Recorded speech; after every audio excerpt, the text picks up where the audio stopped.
Hi everyone, welcome back to Media Project with me Trias. Dan karena ini udah tengah hari waktunya kita bercerita. Tapi sebelum lanjut, buat yang belum subscribe, please subscribe dulu channel ini. Dan kalau udah, mari kita lanjut. Guys, kalian udah denger berita yang bikin shock banget belum?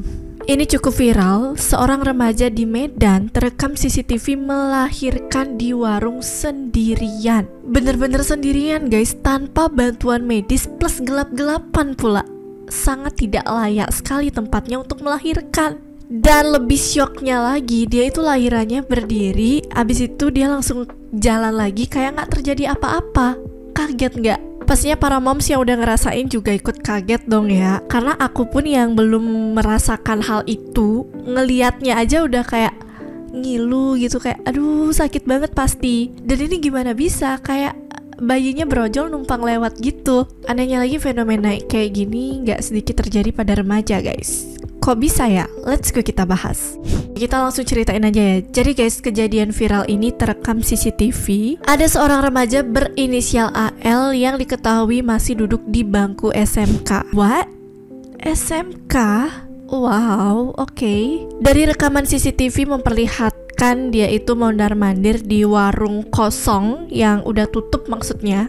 Dan di sana dia kelihatan nahan sakit banget, pegangan di kayu, dan beberapa saat kemudian, boom, bayinya langsung brojol guys. Kalian lihat sendiri di rekaman CCTV. Suamiku menemukan bayi itu guys. Jadi aku salah, ternyata bukan jam 10 guys, ternyata jam 11 lewat guys. Jadi suamiku tuh kejut kan. Terus dia tahu lah kan, kalau kita ngeliat kayak gitu pasti kita tuh jadi salah tingkah atau kayak mana gitu manggil aku kan. Terus aku tengok, aku pun ketakutan dan aduh ya ampun kayak mana kayak gitu ya kan. Karena gak ada siapa-siapa, warga pun gak ada, aku takut juga kan. Zaman sekarang tau lah, berbuat baik aja pun nanti menjadi salah. Jadi aku minta tolong lah sama orang sebelah kan, minta tolong supaya itu ada bukti. Sini keadaan panik ya guys, panik kali tuh, kayak mana harus kayak mana kayak gitu ya kan. Karena itu kan bayi gitu kan, jadinya aku ngambil sarung dulu kayak gitu. Baru suamiku minta tolong nih sama kawan yang ini, tolong aku ambil. Kawan ini pun takut, suamiku pun ketakutan. Tapi di sini aku udah merepet-merepet, udah cepet ambil gitu ya kan. Terus diambil suamiku. Berdiri loh guys melahirkannya, wow, dan tanpa bantuan medis. Wah, gila. Wow. Yang paling mind blowing itu adalah dia itu langsung kayak jalan lagi gitu, kayak gak ada apa-apa. Kalian bayangin gak sih, itu kan robek gitu ya, itu tanpa dijahit gitu, dibiarin aja gitu. Ini aku mau bilang dia tuh keren sih, kuat banget. Cuman gak bener juga gitu.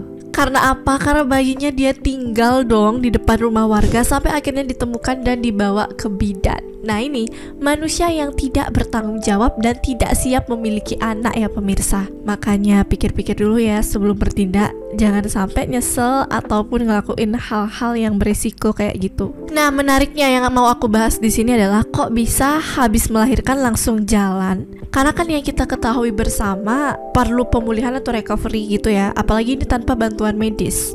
Jadi ada beberapa faktor ya guys. Yang pertama itu faktor adrenalin yang mode on, dimana pas melahirkan tubuh manusia mengeluarkan hormon adrenalin yang bisa ngeboost tenaga secara ekstrim.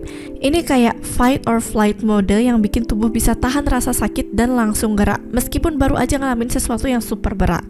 Yang kedua, kondisi fisik yang masih prima guys. Biasanya kan ibu yang baru melahirkan butuh istirahat karena kehilangan banyak darah. Tapi kalau kondisinya itu masih prima, misalnya masih muda, sehat, dan gak banyak komplikasi, tubuh jadi bisa cepat recovery. Tapi itu kayak super banget sih bisa secepat itu recovery-nya. Faktor yang ketiga, tekanan psikologis dan stres guys. Banyak banget kasus ibu yang baru melahirkan langsung pergi atau ninggalin bayinya karena panik, stres, atau bahkan baby blues. Mereka takut ketahuan, takut dihakimi, atau nggak tahu harus ngapain. Jadi meskipun tubuhnya sebenarnya capek banget, otaknya memaksa buat segera pergi dari situ. Ini make sense sih ya guys. Mungkin 3 faktor tadi dirasain sama mbak yang ada di video tadi. Karena nggak cuma mbak itu aja, tapi juga banyak sekali aku denger kasus-kasus serupa. Banyak yang memilih melahirkan di tempat yang tidak layak dan membuang bayinya begitu saja. Itu bukan hal yang patut dicontoh ya pemirsa. Karena guys, resiko melahirkan tanpa bantuan medis itu juga cukup berbahaya. Yang pertama, pendarahan hebat. Kalau rahim belum mengecil sempurna, bisa terjadi pendarahan serius yang membahayakan nyawa.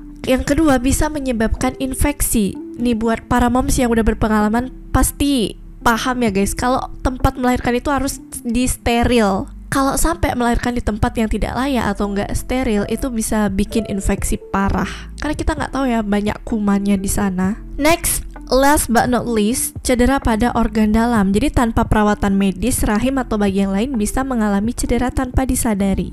Serem banget ya.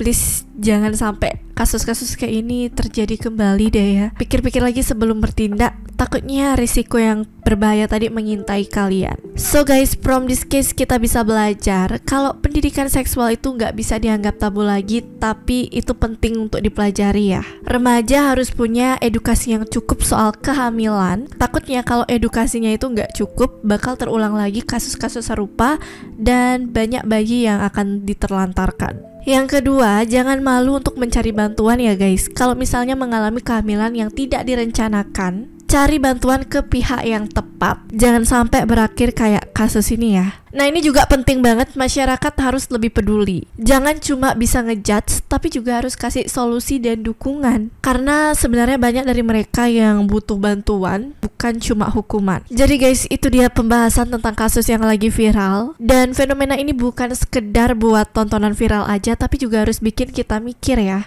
Apa yang bisa kita lakukan biar kasus kayak gini nggak terjadi lagi? Aku mau tahu tanggapan kalian, so please tuliskan di kolom komentar. And by the way, segitu dulu video kali ini. Jangan lupa untuk like, comment, and share video ini. Jangan lupa juga untuk nyalakan notifikasi kalian supaya nggak ketinggalan hal-hal menarik lainnya. Anyways, thank you so much for watching and see you in next video. Bye-bye!